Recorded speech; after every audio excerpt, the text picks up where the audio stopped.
Hello again, Pietro here. Filming on the Samsung Galaxy Flip 3 again.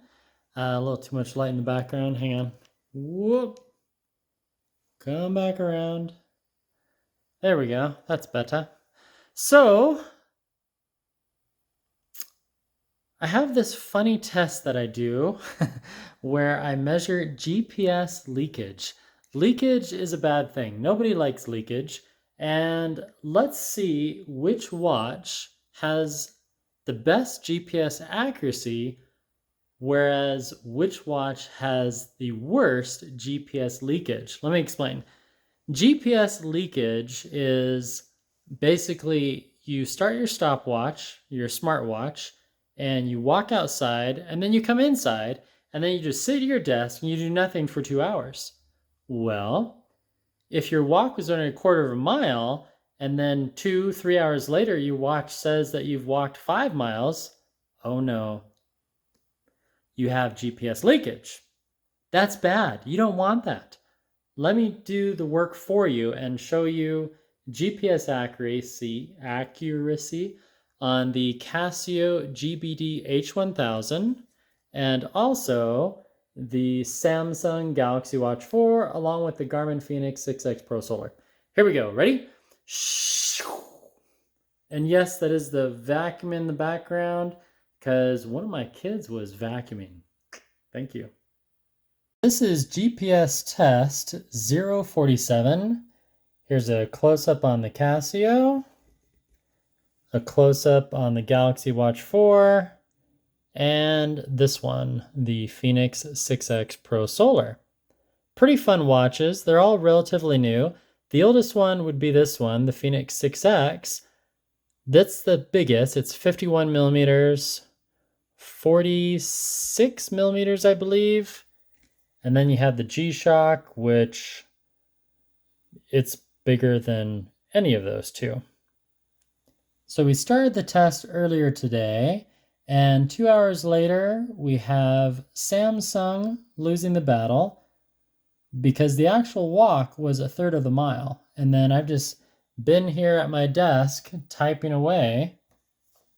I guess I should show my keyboard. Just typing away. Here I am for the last 2 hours typing away. Meanwhile, the watches are doing what? Let's find out. So we'll go alphabetically. Casio, right? It's a really cool watch, and one thing I don't like about it though is I need my glasses. And that's problem number one. I have to have my glasses to read the screen.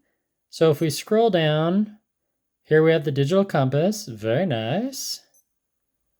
We have this, which is elevation, pretty cool. And then we have ascent, calories, we have a battery life, time of day, heart rate, very cool. And then, but where's the distance? So this test has been going for 4 hours. We can see right there, there's the time.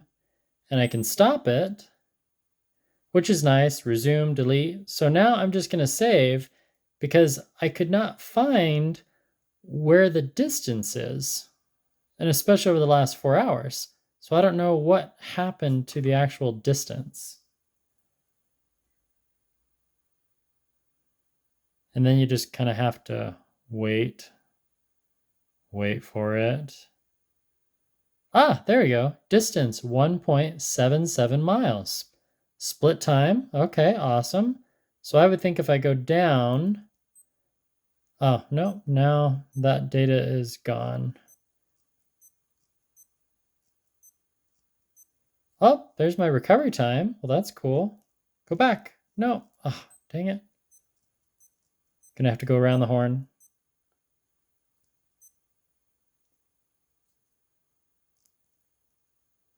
How do I select that?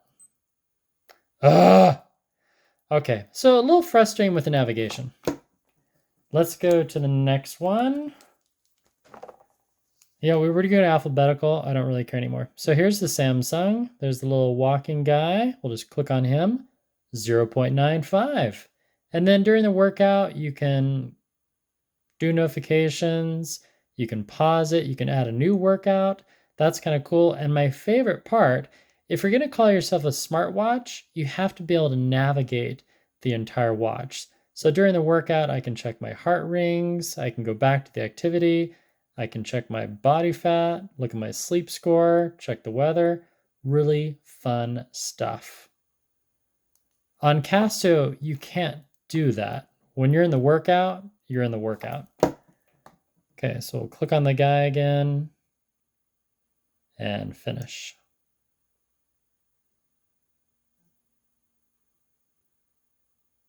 Wow, this is taking a while. Well, it was a 4-hour workout. So 0.95, okay, max, nice. Heart rate graph, aerobic zones, very nice, a map, and that's it. And then I can click show on the phone, and then it brings up the phone. Very nice. A true smartwatch by Samsung. And last, but definitely not least, because the watch has some girth, that is the Garmin Fēnix 1.21. Interesting. And then while you're working out, you have the map, you have time of day, you have steps, and you can add more screens to this, temperature, heart rate, timer. You can easily see the distance. My favorite thing, well, not my favorite, but one of my favorites, is when you're in the workout, you can do a long press on the menu button and you can change your walk settings while you're working out. Awesome.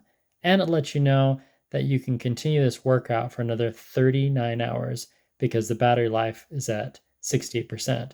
Now, here's something the other reviewers might not tell you. When you're in your workout, here's your up and down, and you can do the light. Well, if you do a long press on the back button, you can exit the workout, and now you have your true smartwatch. You can look at your sleep score. Ooh, 48. That's not good. Ooh, strenuous activity. Well, that's because I went on a hike yesterday. Anyway, a true smartwatch by Garmin. And then one of my really favorite features, you can stop the workout. And instead of pausing, which I am right now, you can do resume later. So now it's stopped GPS, it's saving your battery life, and you can go back to that workout after you take a bathroom break, after you change your cycling shoes, after you call your mom because she needs help on her cable choice. Should she go Dish or should she go Xfinity, Cable One? The choices are plenty. It allows you to take breaks. Such a good feature. Samsung, sorry, doesn't have that. Neither does the Galaxy Fit 2 by Samsung. Casio does not have that. Oh, but it does have messages. So this is a good time. So I can click start. Oh, wait, how do I get back to that message? Oh, yeah, you have to, I don't like that part. Whereas when you get messages through Samsung, you just you just scroll through. There's a voicemail, got a message from Jim. Find out why consistent sleep is important and get helpful tips. Sure, thanks. Cool, show on phone. It just works. But I don't want to throw down Samsung too much. It's a great watch. It does have a solar panel. I haven't charged this since Sunday, and it's down to 6 bars for the battery. So right there at the top, where'd my stylish go? See right there? That's your battery indicator, and there's 7 bars. I have not figured out on this device how to get back to the settings in a way where you can find out the exact battery percentage. You can hold down display and do certain things. Yes, I want to exit. Just stop. There we go. So if you do a long press on display, you can go into settings, but there's nothing here that lets you see the battery percent. So you just kind of have to guess. So 7 bars is 100, 6 bars is 80%? I don't know. But the fact that it lasts all week as a smartwatch, not tracking heart rate 24/7, that's pretty cool. This does not track sleep, but it is a G-Shock. And I like the look. I mean, like any watch, maybe this watch is for you. Maybe this one is. Maybe this one is. It all depends. It's a personal preference, right? This one you could wear to a dinner party, G-Shock, maybe not on the Garmin. Maybe if you got a leather band. This one, the sport band, is kind of dressy and casual. Yeah. So let's wrap all this up. I'm going to do some quick math for you on the Remarkable tablet, and then we'll figure out who the overall winner is. So who has the best accuracy, Casio, Garmin, or Samsung, and who has the worst accuracy and suffers from GPS leakage. There we go. Less glare now. All right, so here's the watch. Now, some might call this a bug. Some might call it a feature request. There's the backlight. Really nice, old school, kind of Timex Casio Indiglo. So you've turned on the light, and it's night outside, and you want to keep the light on while you scroll through the screens? No, you have to keep turning the light on each time you navigate. And if you don't see what you want in reverse, you can go forward and you can do a whole bunch of things. So here we'll just keep going until we get the beep. Now if we go forward, this is where you can see your distance, 3.54. Earlier I could not find that. I was really frustrated. And then you can also see your lap. And now I just create another lap. So heart rate, distance, altitude, pretty cool. So let's end this test, and then we can compare the accuracy of GPS and heart rate of this Casio. This is the G-Shock Move line that Casio came out with not too long ago. And this is the solar powered. Again, if you skipped ahead, this is the GBD. Can you read that? Hold on. Whoa, there we go. That's extreme zoom. GBD H1000. 3.54. All right. And then Garmin. This is the Garmin Fēnix 6X Pro Solar. So these are both solar watches. 2.82. Curiouser and curiouser, right? And I did the test for 4 hours and 5 minutes. Save. Best feature coming up. Wait for it. Almost there. Stay on target. Stay focused. Right. Come on. Right there. Train effect. No. I didn't get the recovery time. That's okay. Because if I hit back, go to the main screen, scroll on down through your Garmin widgets, keep scrolling till you get to training status. It's going to tell me that I need to run outdoors, which I do. Recovery, 0 hours, meaning I didn't work out too hard today, or I haven't worked out too hard the last several days, and it's saying that I'm almost fully recovered. So I'm going to need a good night's rest, and then I can go for a run tomorrow. Now in this one, you'll notice the backlight stays on while I click the buttons. Samsung, as I'm navigating, the watch stays on. Very cool. All right, time for some math. Getting some pretty cool notifications here. They just gave me an attaboy that I achieved my move goals and achieved time goals. So now if I click back and go to this cool graph, you can see right there where it's solid. That means that I achieved my steps goal. My step goal is 6,000 steps, and I had just under 10,000. So that's kind of cool. Now I've already taken this one off. This is the move, and it does heart rate. You know, you saw the little thing right there, and but it does not track sleep yet. So yeah, it's not really worth wearing a band unless you want some heart rate. So I've done pretty good. I've met my goals once this week on this watch. I should wear it more. And this is what the app looks like. Pretty nice. You have recovery time in 35 hours, it's saying. So that's my last activity on, September 3rd. I don't think it's synchronized.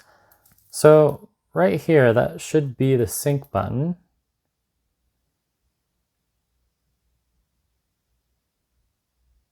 Today's the 3rd. I need to go to bed. So 35 hours in recovery time. That's what it's saying. Interesting. And then we have distance attained, 32 kilometers last week. That's pretty cool. And you can create plans. There's your steps, distance. This week's training is complete. Your plan will be updated on Monday. My VO2 max. Again, recovery status, distance attained. And you can go right here and look at your monthly goals. So, I mean, for getting into the system late in the game per se, it's Casio is doing a pretty good job. I don't mind the app. I think the navigation could use some work, that's for sure. But right here into more, you can go to watch. You can change a lot of your settings. It lets you know what's going on with your watch. Even though right here it says Q&A for the GSW. That's the wrong watch. We have notification, new activity has been added, and there's my cool stats, so 5.7 and etc., etc. So let me crunch some more numbers. Another slight error. I already set it to miles over a week ago. Let's see if it saves it. Okay, so now if we go back to activity. Okay, now it's displaying in miles. That's weird because before it was not displaying in miles. But the details are pretty good. Elevation, descent, energy consumption, cadence. You get that cool map. You have moderate, hard training zones for your heart rate, minimum, average, max heart rate. We'll get to that later. And so on and so forth. You can write a memo and you can click on the little hamburger right there, edit, and you can edit Friday activity. You can change the name. You can change the date if that was wrong, so that's kind of cool. You can change the distance, kind of cool. See, you can change the time if that was off for some reason. And that's about it. You can't add pictures. As of right now, this is not connecting to Strava. If I go to link with external app, I apologize. They've updated this. You can connect it to Strava, and you can connect it to Google Fit. Pretty slick. But I already have Garmin connected, and I don't want two of them connected. So we'll change that. So here's the rundown of test 47. So after 2 hours, well, I couldn't find it on the Casio, but I know it was already off. So we had 0.39 on Garmin, Samsung, just under 0.6 of a mile. Then we ran it for another 4 hours. Garmin, I actually just pushed it for 9 hours and it still stayed on target. Whereas Casio somehow added an extra mile, well, half a mile based on top of Garmin. And Samsung kind of stopped tracking and even make it a mile. Now, I'm somewhat fit. I can walk and jog faster than 1 mile over 4 hours. So a lot of the time I was at my desk. So again, GPS leakage loser. So sorry. First place, we have Garmin with the most accurate. Second place, we have Samsung. And in last place, Casio. Sorry, Casio. But I will be trying another version of each watch to see if software updates have been made. But you're giving it a great shot. This has a lot of potential. That's all I'll say. Okay, now let's figure out the next test. All right. This was about the same test, but a little different. This time I actually did a lot more walking, a lot more. Walked around the neighborhood, 3.54 miles. That's what this bad boy tracked. Whereas Garmin did 2.82. Samsung was pretty close, but then it was thrown off the heart rate, so I stopped wearing it. And yeah, that's a difference of well over a mile. So, GPS accuracy.